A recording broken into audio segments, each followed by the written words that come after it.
Hello and welcome back to Man v Film. It's time for the November edition of the Watch Pile to go through what I got, what I watched, and how my current life has impacted film watching, which has been quite a lot actually. New job has taken on a lot of things and tiring me out a good bit. Taking a 5-minute journey from my old workplace into an hour journey, which is adding an extra 2 hours of a commute each day, has definitely taken an effect on my film watching, which means in turn I really have to take control of my film buying and what I get. So I didn't get too much in November. A lot of things I got were just say impulse buys or some review copies or usual kind of stuff. As usual, we'll dive into what I picked up this month. My one Black Friday sale, which I did a video on itself, was the Inglorious Bastards unnecessary set. Which, to be honest, I'm kind of happy I picked it up. I do love the movie. I'm going to wait till I've got a free afternoon where I can sit down, unwind from both life and YouTube stuff, and just enjoy Inglourious Bastards in 4K. But yeah, this doesn't annoy me as yet. Maybe later down the line when I'm looking at space, it could do. At the moment, I'm kind of glad to have the film in 4K. So 188 films movie I picked up this month was Silent Rage with Chuck Norris. I have a review of this coming very soon. I pre-ordered this because it was it came up a pre-order price thing of £12. I think the normal price was £16.99. I jumped on it. I knew it was one I would get at some point. It's fine. It's kind of Chuck Norris versus Michael Myers almost. And yeah, you hear more about it in the review. Next up, we have Ennis Men. First of two titles I got from a BFI sale. Love this. This was very different. It is an experimental film. It is about repetition and loneliness and coming to terms with your life, I suppose. And it was wonderful. Hooked me in straight away, and I was so enamored by this one. The second BFI title I got is EO, which I've not watched as yet, but it was one I'd been meaning to pick up for a while. At the sale price was just something I couldn't pass up. Now for some titles that I've already covered. Combat Dandelion was Radiance's number 29 title, which I enjoyed a lot. We've got a couple of Second Sight editions I picked up, the Ginger Snaps trilogy, which was an absolute joy to go through. I love 1 and 2. 3's fine. It's a decent enough film, but I think 1 and 2 are just fantastic. And then I also went through the absolutely wonderful Chopper, which I'm always marvelled by how charismatic Chopper is in the film. I think Eric Bana did a wonderful job, and just that performance keeps bringing me back to it, and showing people the movie. It's one of those ones you want to recommend and get other people to watch. Of course, we had the Indicator sale in November. I picked up 5 titles and I watched all of them, which is a huge surprise. So I've got a review for the Brit to come. That one's not come up yet. This was unbelievable. Unbelievable as in what it was trying to do. It was trying to be both a public service announcement about abuse within the home place and a sexploitation movie at the same time. It was wildly missing the mark at certain moments. I had a great time watching it. I couldn't believe what I was seeing, and I couldn't predict what was going to come next, which kept me really interested in that one. An Unsuitable Job for a Woman was a Christopher Petit film who did Radio On. It was a kind of a private investigator film. I really kind of enjoyed that. It felt like it was playing within the sandbox of a private investigator film, but through a kind of different lens, which I enjoyed. Death of a Gunfighter was Richard Widmark as an aging sheriff in a small town who finds that he's no longer wanted, and him coming to terms with the fact that one way or another he's going to go away, which was great. I just recently did a review for Voices, which I just did not like at all. Twice I had to start this one. I made it 25 minutes in and just gave up. I forced myself to sit and watch it. I had to force myself to watch this. That doesn't happen often. So let me just state that. Yeah, and I also picked up Bartleby, which I really enjoyed. I thought it was quirky, funny, and tackled a familiar subject in a really unique manner. And last, we've got some Eureka titles. We had the 3 action films by Jet Li. We've got The Enforcer. We have Dr. Wah and the Scriptures Without No Words, and Hitman, which I enjoyed watching them all. Hitman was probably my favourite because it's one I'd seen before. I knew it was happening, and I just kind of enjoyed that tale. But that was fun. We had the Royal Tramp films, which were really great.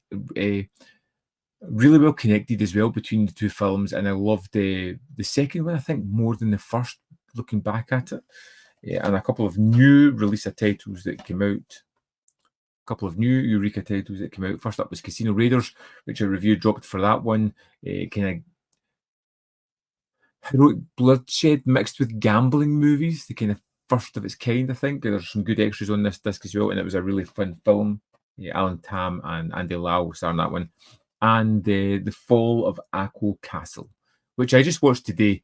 2.5-hour samurai epic, a little bit melodramatic, but man, captivating. An absolute fantastic watch.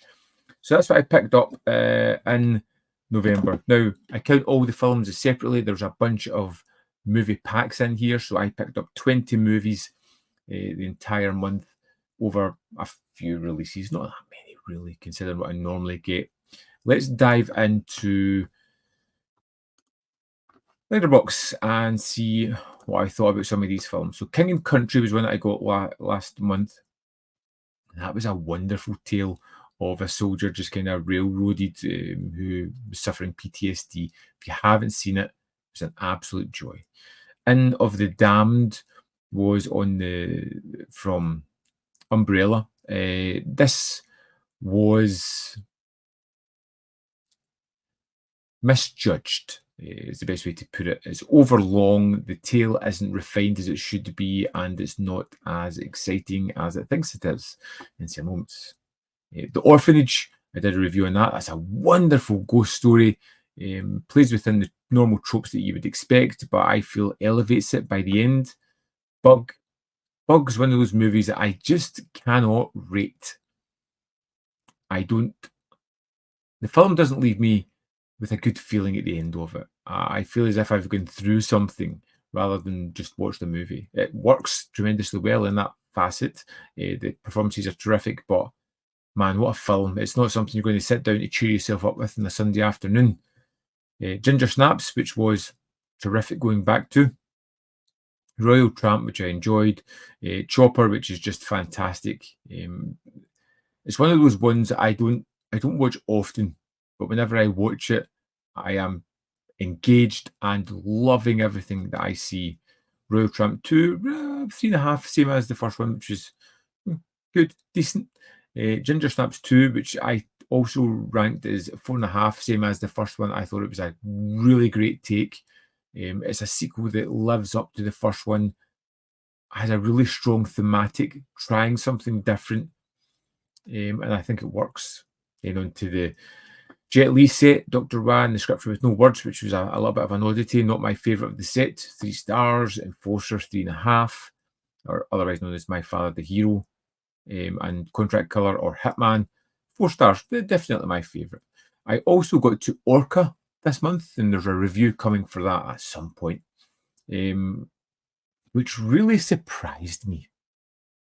It really did. I was expecting a kind of Jaws rip-off, Piranha, all those kind of movies that are out there, Grizzly, that nature attacking, taking the Jaws story, repurposing it.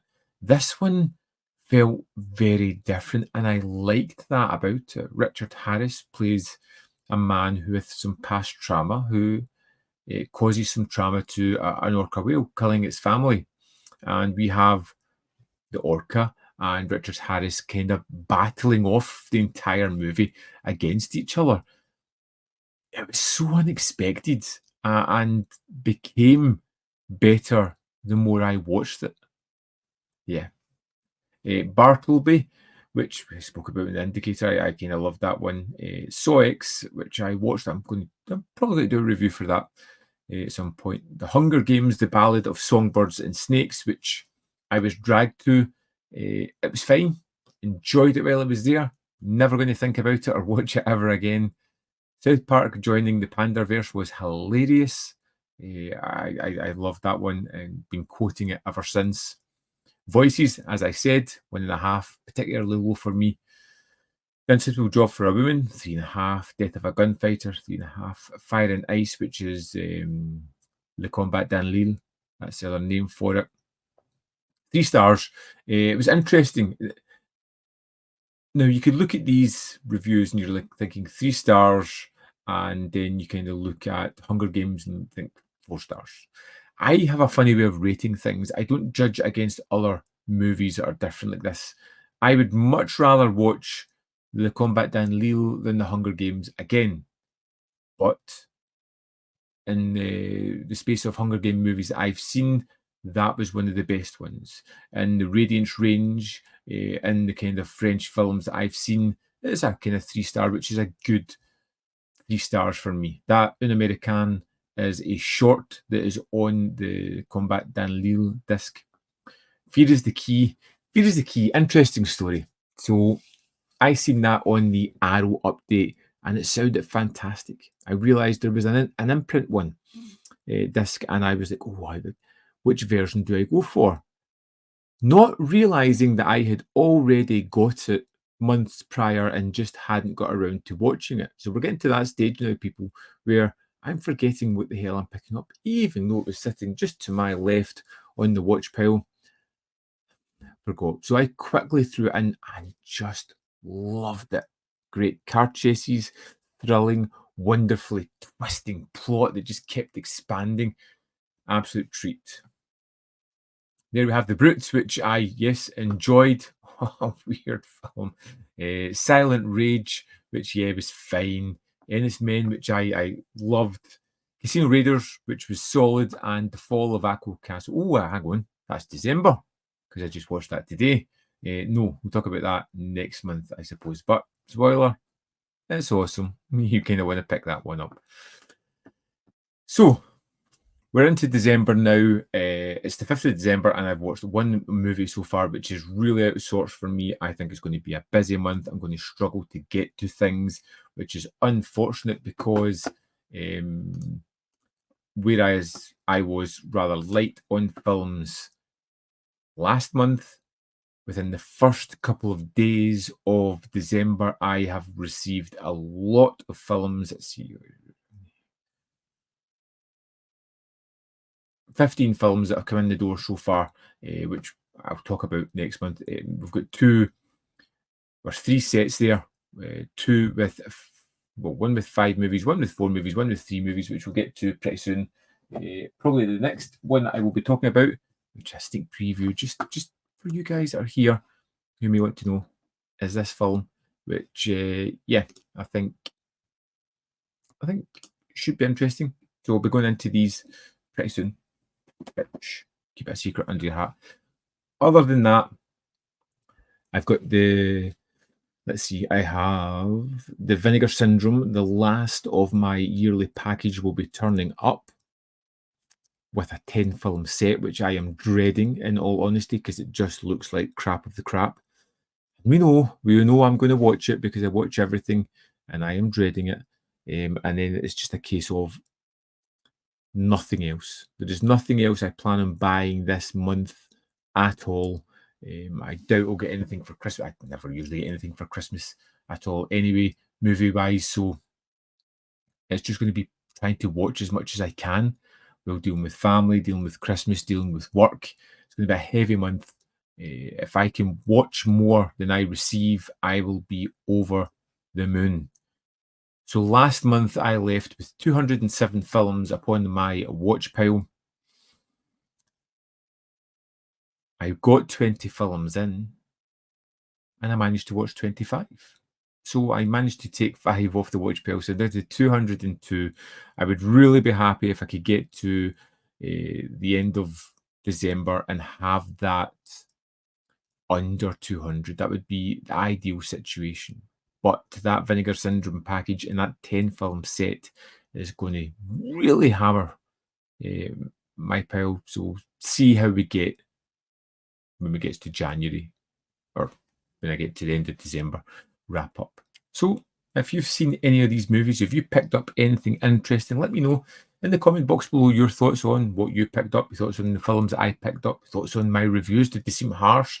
Did they seem too good for the actual film? Drop a comment and let me know.